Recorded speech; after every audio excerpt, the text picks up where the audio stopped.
Assalamualaikum warahmatullahi wabarakatuh. Apa kabarnya anak-anak? Pastinya sehat ya? Dunia ini pasti akan berakhir. Begitu juga dengan diri kita pasti akan ada akhirnya. Lalu bagaimana kita menyiapkan akhir dari diri kita?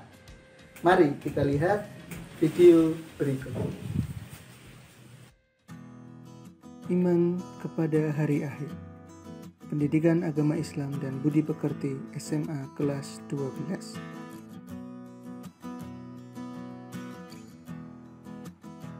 Kompetensi dasar. Meyakini terjadinya hari akhir. Berperilaku jujur, bertanggung jawab, dan adil sesuai dengan keimanan kepada hari akhir. Menganalisis dan mengevaluasi makna iman kepada hari akhir.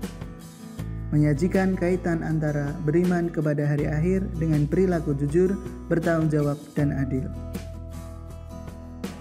Segala sesuatu pasti ada akhirnya, begitu juga dunia ini.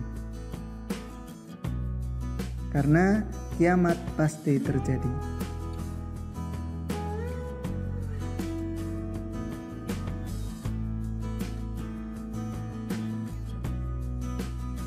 Hari akhir disebut hari penghabisan, disebut juga hari pembalasan.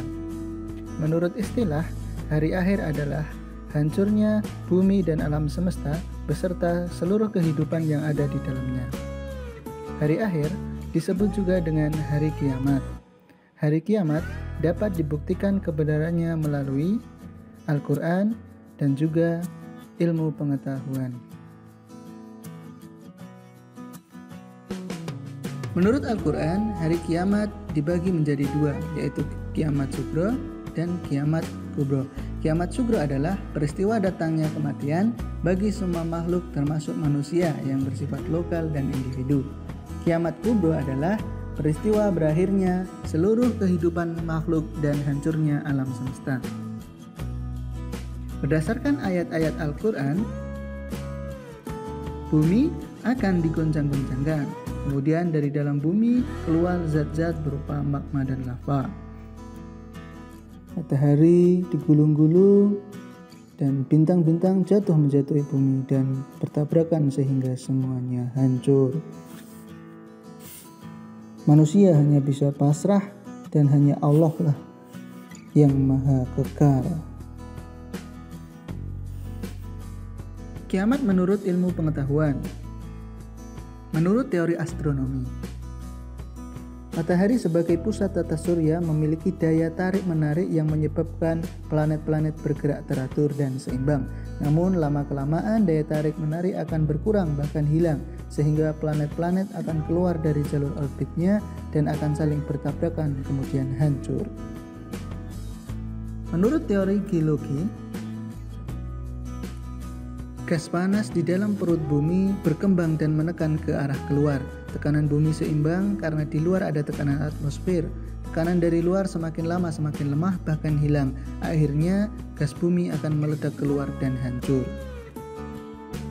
Menurut teori fisika, energi matahari dipancarkan ke angkasa dan mampu menyala 50 miliar tahun dengan panas 15 juta derajat Celcius.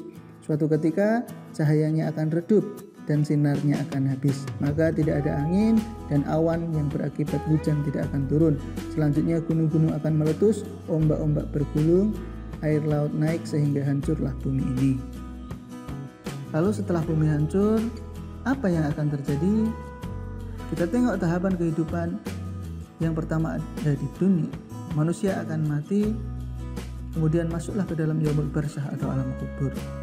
Kemudian dunia dan seisinya termasuk kehidupan akan hancur pada yaumul qiyamah.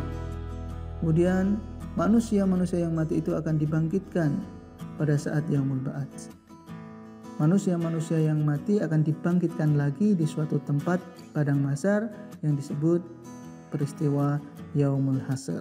Setelah itu manusia ditunjukkan buku catatan amal kebaikannya dan keburukannya. Kemudian yaumul hisab, diperhitungkan segala amalannya.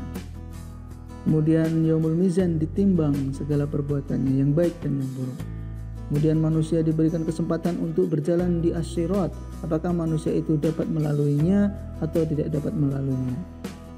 dan manusia akan mendapatkan balasan atas kebaikannya ataupun keburukannya yang disebut dengan yaumul jasa.